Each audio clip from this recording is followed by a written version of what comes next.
Tout le monde cache des choses.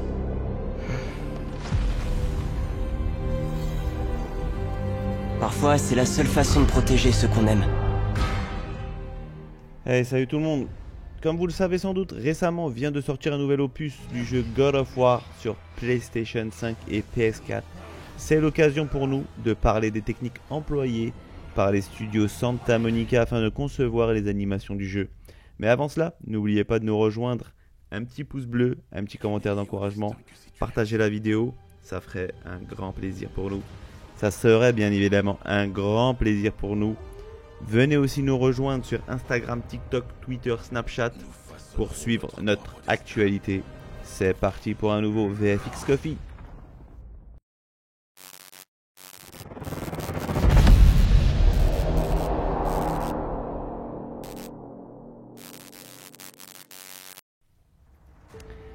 Avant toute chose, j'aimerais revenir un peu en arrière, car le jeu God of War, pour ceux et celles qui ne le savaient pas, remonte à sa première sortie en 2005 sur PlayStation 2.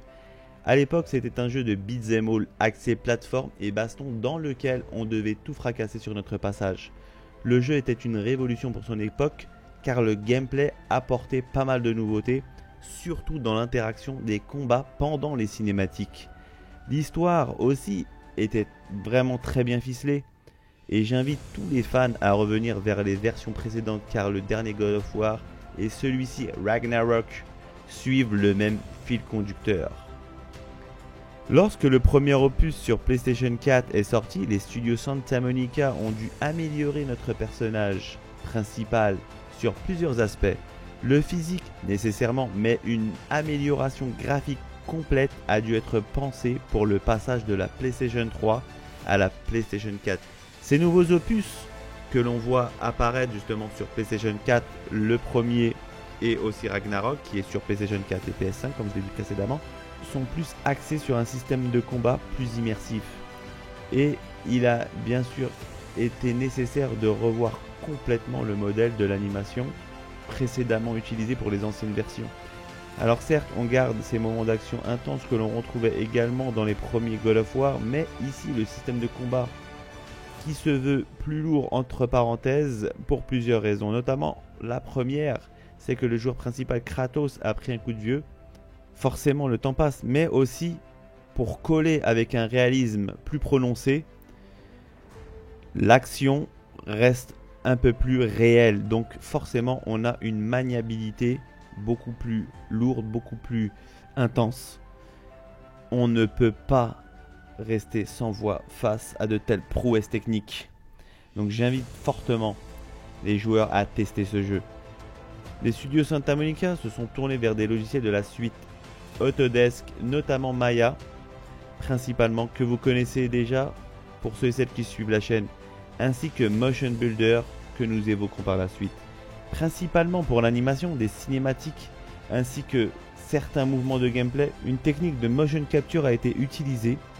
Cela consiste à habiller des acteurs réels avec une combinaison portant des capteurs de mouvement, puis de les faire jouer les scènes afin de capter les mouvements des acteurs, puis de les retranscrire directement sur le logiciel 3D afin de faire correspondre le personnage réel avec le personnage du jeu. Cette technique de motion capture est très utilisée dans les jeux vidéo ainsi que dans les films. Elle permet de gagner énormément de temps pour ne pas avoir à animer image par image les personnages et surtout rend les mouvements des personnages beaucoup plus réels et beaucoup plus fluides. C'est là qu'entre en jeu le logiciel Motion Builder que le studio Santa Monica a utilisé. Il a permis de capturer directement les mouvements des acteurs puis de les transférer vers Maya d'une manière simplifiée car Motion Builder et Maya peuvent fonctionner en synchro et passer de l'un à l'autre se révèle assez simple sans avoir besoin de retoucher au rig principal créé sous Maya. Bien que le motion capture permet d'être beaucoup plus rapide dans la production d'animation, il reste quand même nécessaire de corriger les animations pour les faire correspondre parfaitement dans l'univers du jeu. Donc il faudra que l'animateur réajuste la finesse de certains gestes. Évidemment, tous les mouvements de notre personnages ne peuvent pas être reproduits par les acteurs du fait des capacités surhumaines de Kratos. Et donc une bonne partie de ceux-ci sont créés complètement par les animateurs à l'aide du logiciel Maya. qui est le logiciel standard utilisé par les studios d'animation, comme nous l'avions évoqué dans une précédente vidéo qui évoquait les logiciels utilisés pour les effets spéciaux. Donc pour suivre un peu le workflow au niveau de l'animation, il aura fallu dans un premier temps riguer les personnages modélisés.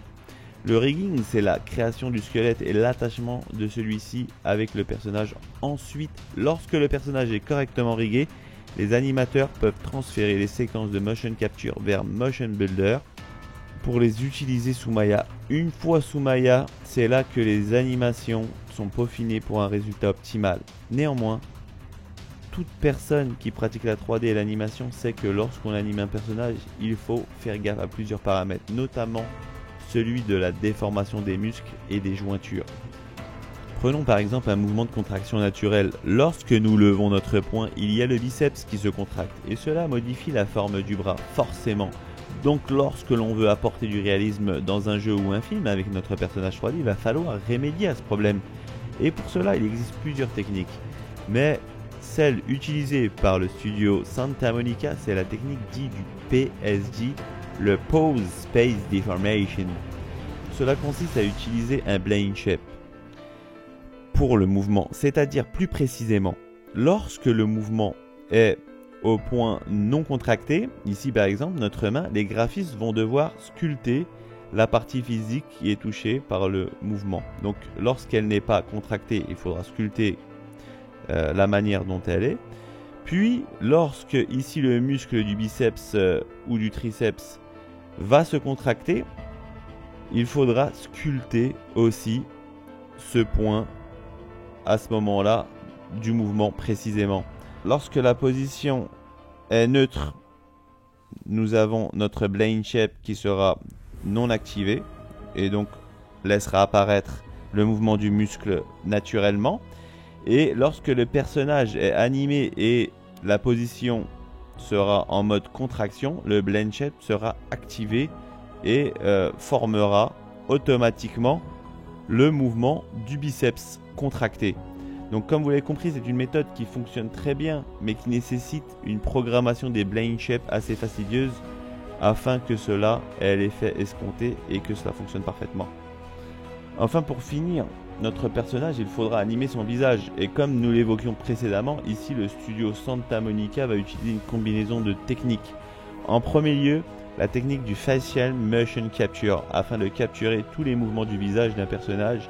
Puis les animateurs vont combiner cette technique avec le FACS qui est une sorte de PSD mais pour le visage et devront utiliser des plane shapes pour corriger et peaufiner les données enregistrées par le Facial Motion Capture.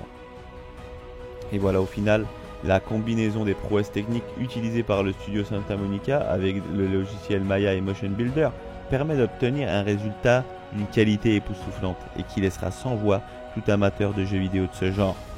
Ici, nous nous sommes attardés principalement sur l'animation du jeu afin d'en découvrir les dessous.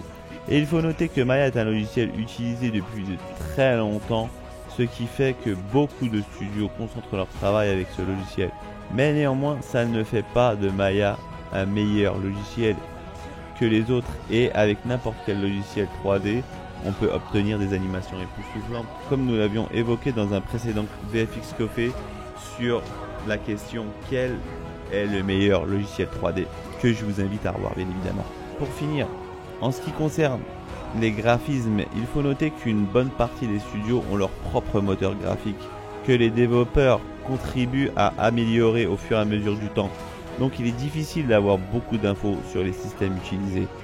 J'espère en tout cas que vous aurez apprécié cette vidéo. On se retrouve très vite pour un nouveau VFX Café. Prenez soin de vous. À très bientôt. Ciao.